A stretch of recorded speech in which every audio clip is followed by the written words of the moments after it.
Speaking test instructions. The speaking test is 20 minutes. There are 8 tasks in the speaking test. Please try your best to answer all the questions.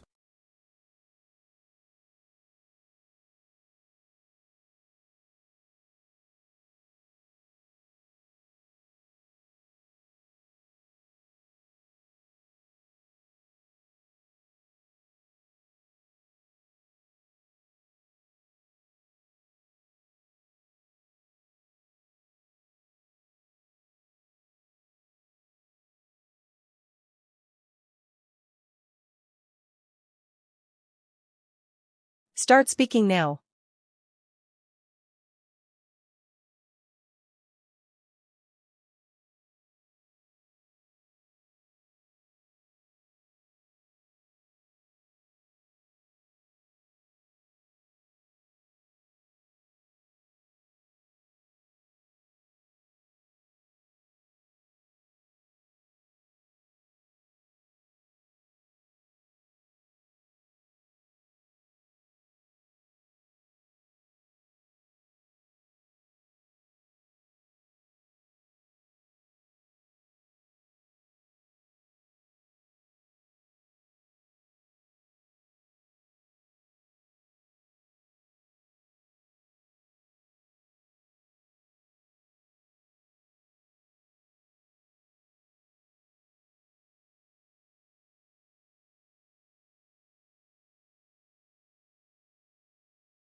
Time is up.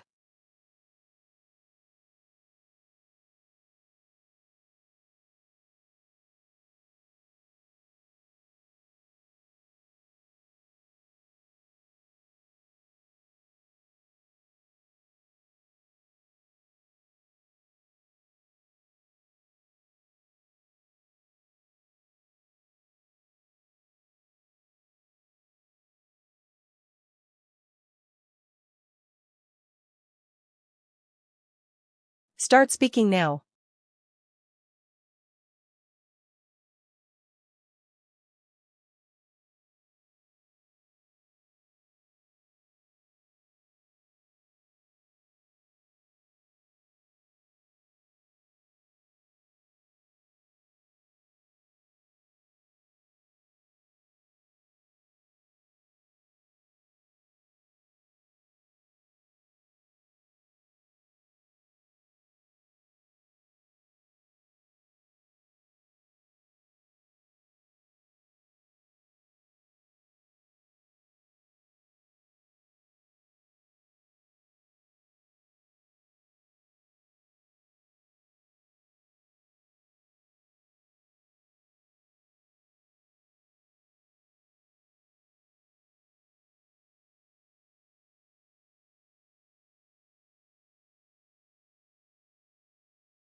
Time is up.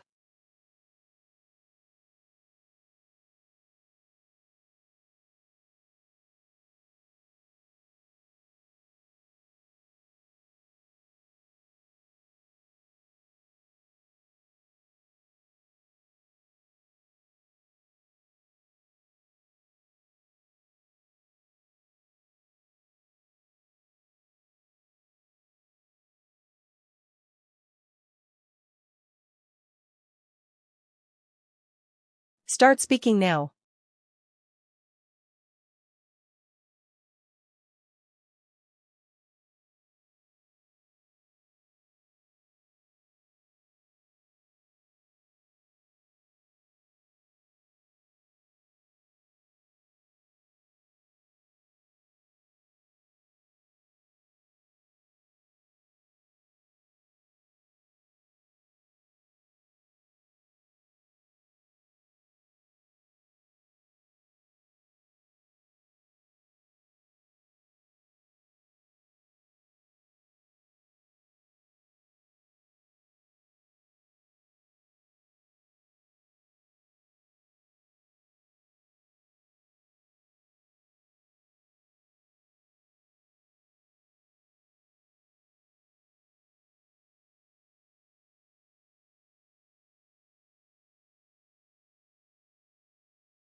Time is up.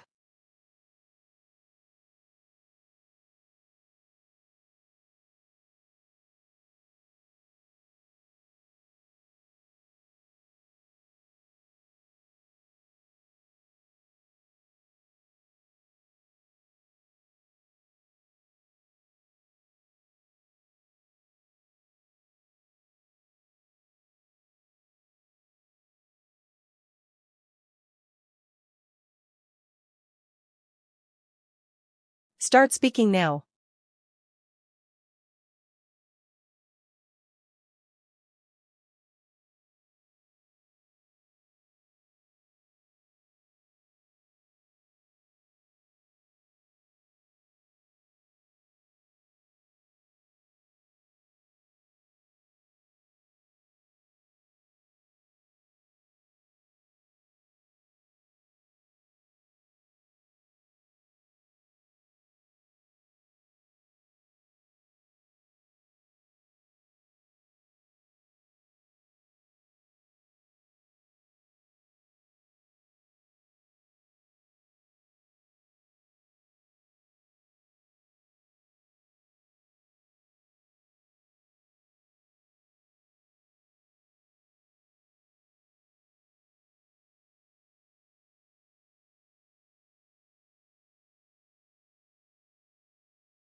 Time is up.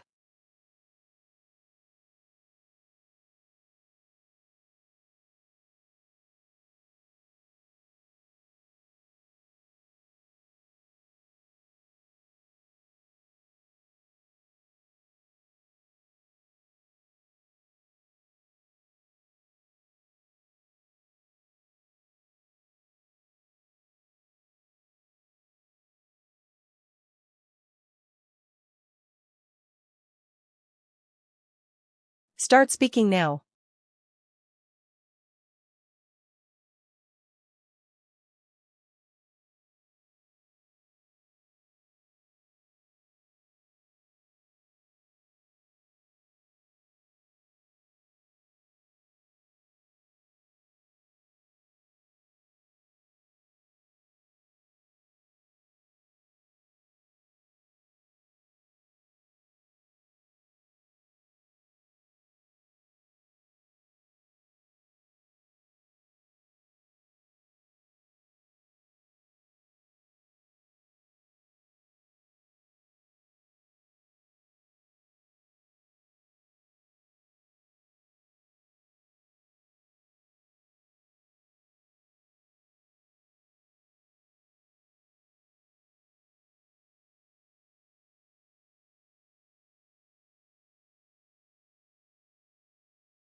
Time is up.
Start speaking now.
Time is up.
Start speaking now.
Time is up.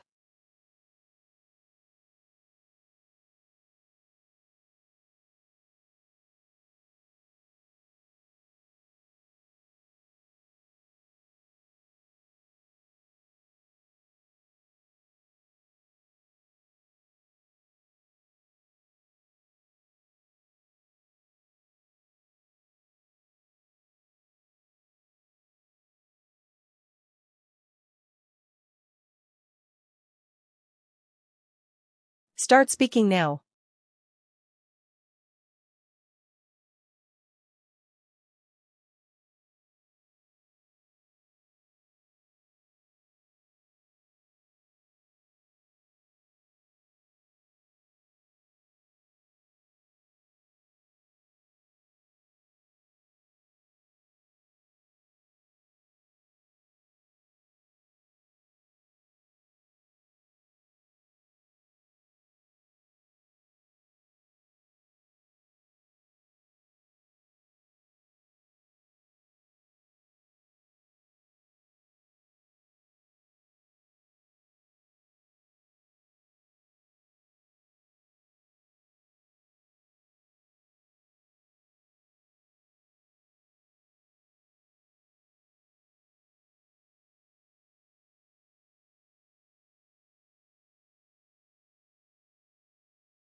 Time is up.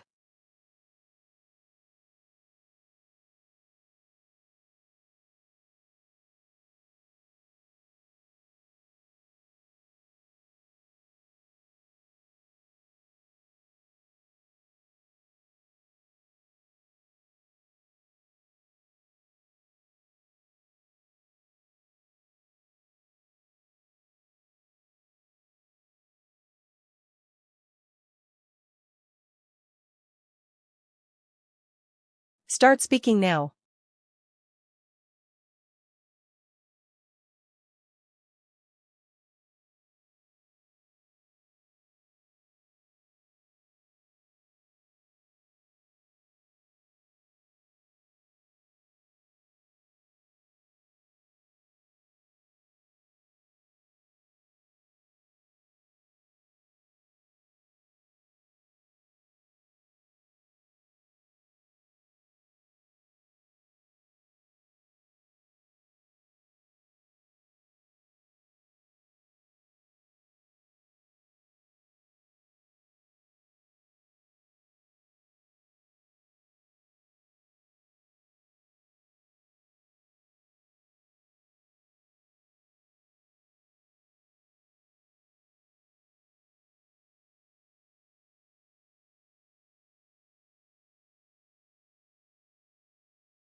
Time is up.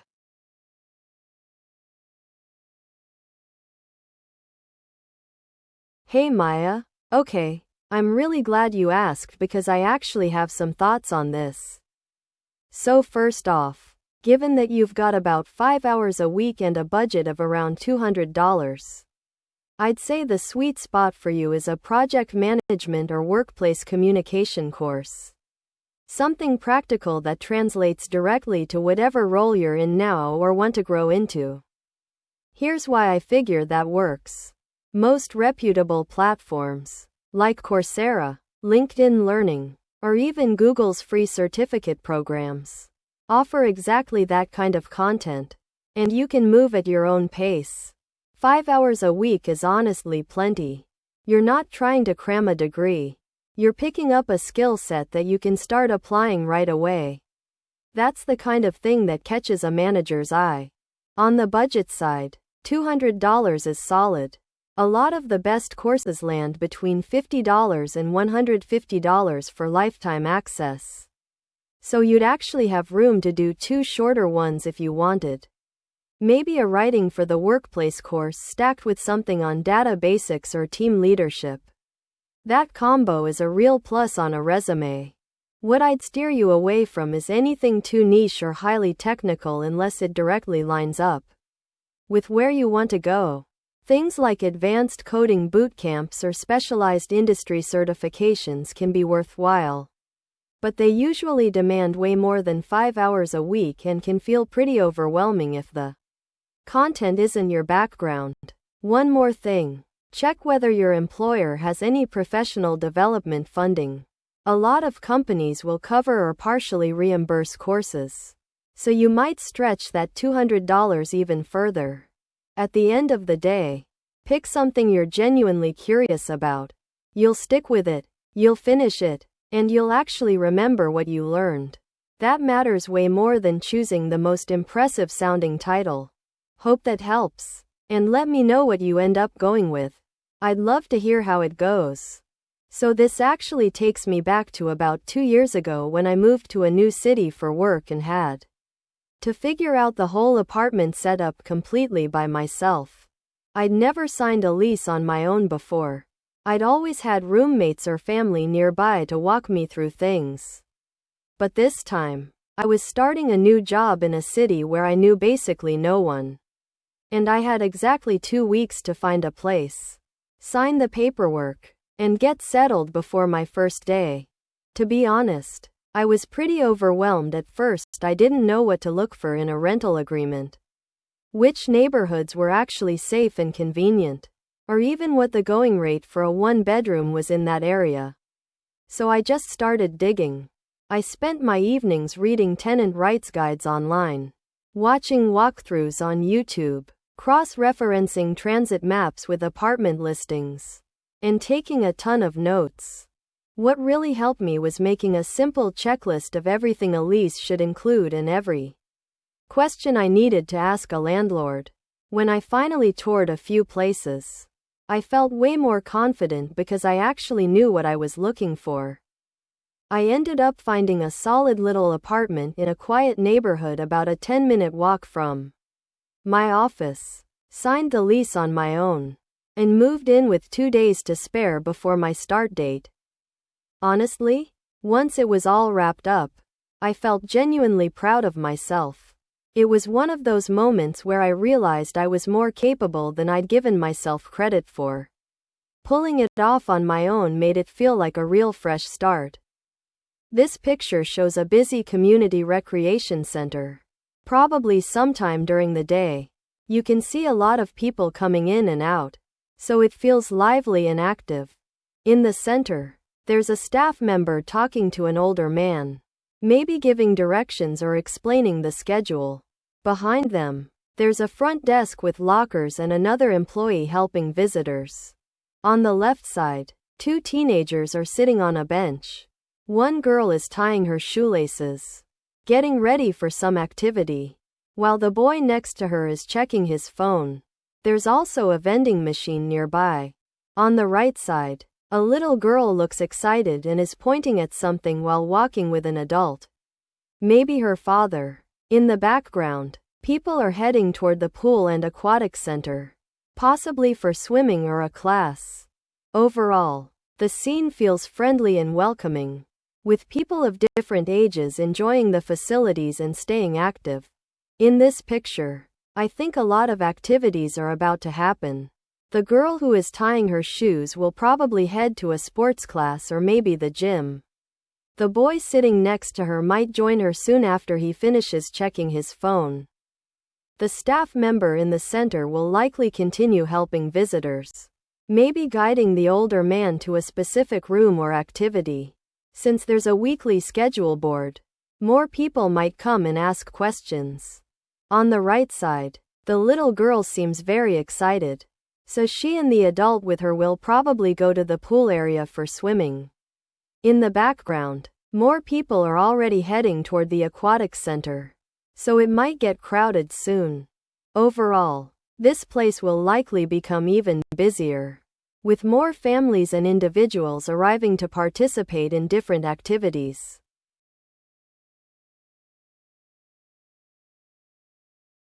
Hey Jordan, I've been thinking this through and I genuinely believe the urban cooking class is the right pick for our team. Let me tell you why. First off, cooking together is just a naturally fun, low-pressure activity. Nobody needs any special skills or fitness level to participate, so it's the kind of thing the whole team can actually enjoy equally. You show up, you chop some things, you laugh a bit, and at the end of it you all sit down and eat something you made together. That's a pretty solid bonding experience. The other thing that tips it for me is the cost at $85 a head with a chef instructor included. You're getting real value. It's not just a meal.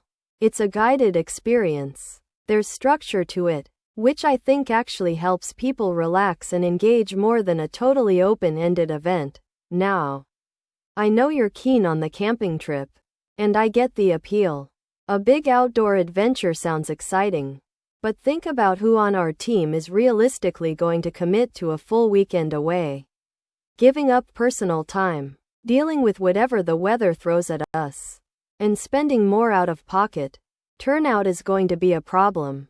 And a team event with half the team missing kind of defeats the purpose. The cooking class keeps it simple, inclusive, and genuinely enjoyable for everyone. That's what a team appreciation event should feel like. I think once you picture it, you'll see why this one works. Jordan, hope I've got you on board.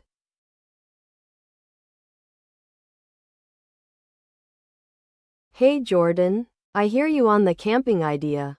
It does sound like a fun adventure. But I really think the outdoor scavenger hunt and picnic is the stronger choice here.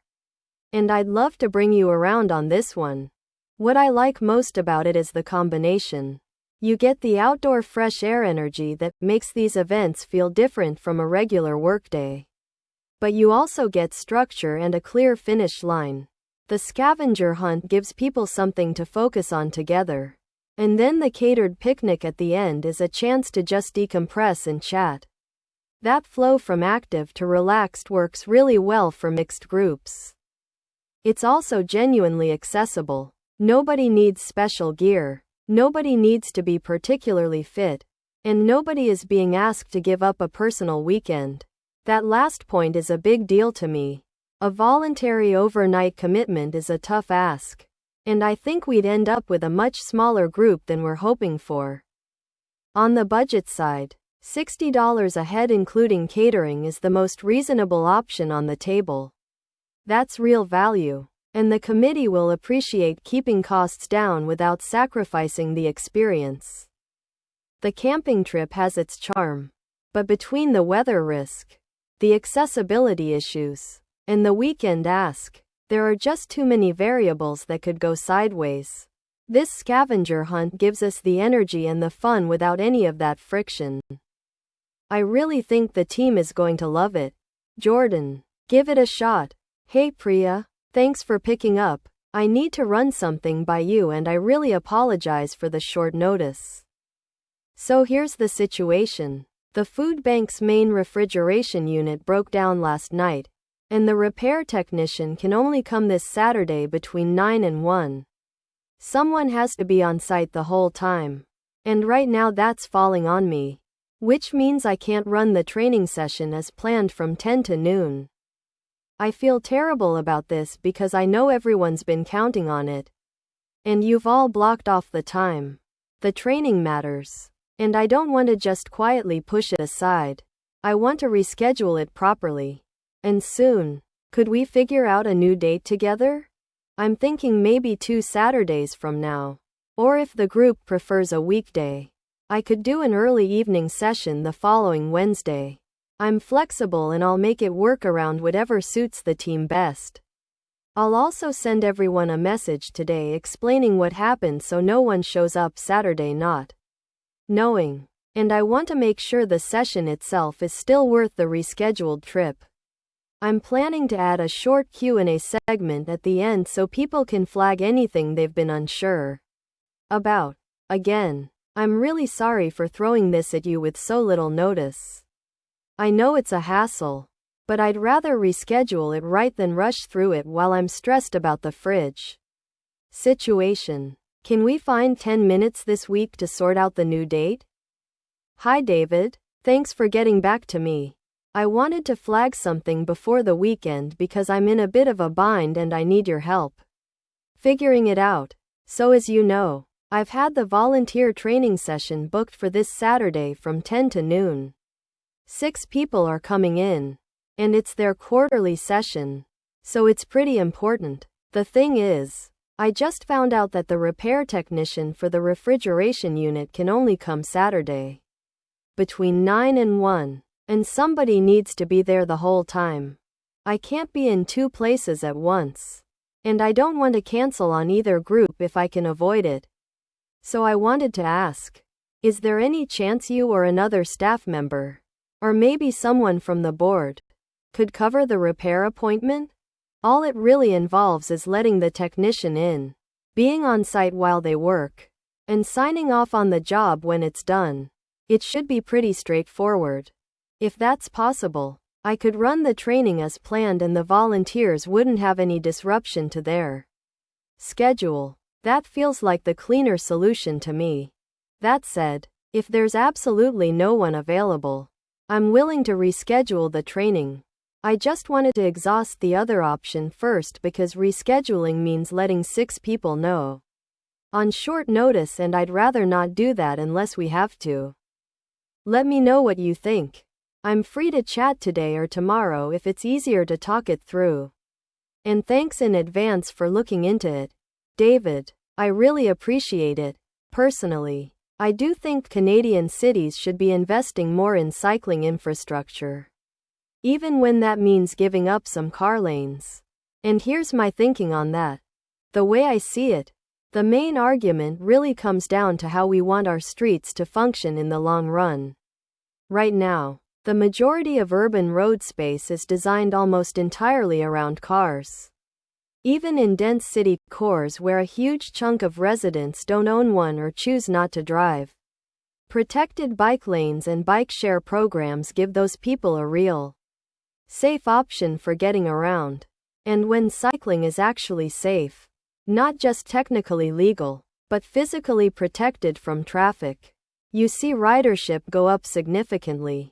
More riders means fewer cars, which means less congestion overall. So it actually benefits drivers too, even if that's not obvious at first. On top of that, there's the environmental angle. Transportation is one of the biggest contributors to emissions in Canadian cities.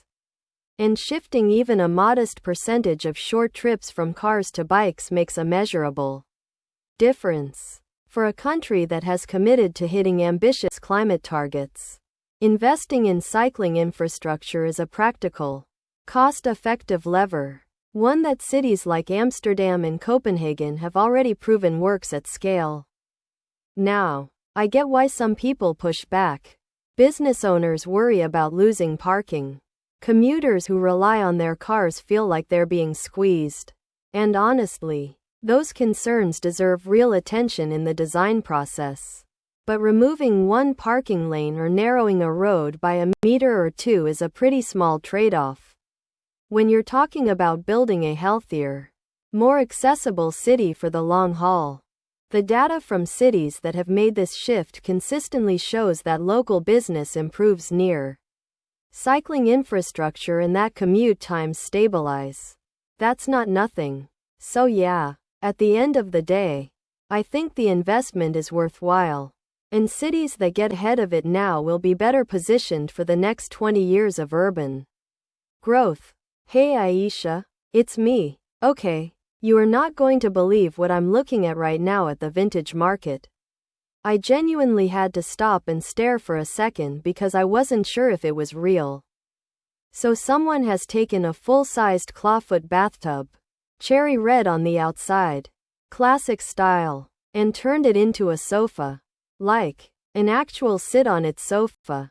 They've put a flat wooden board inside as a seat base.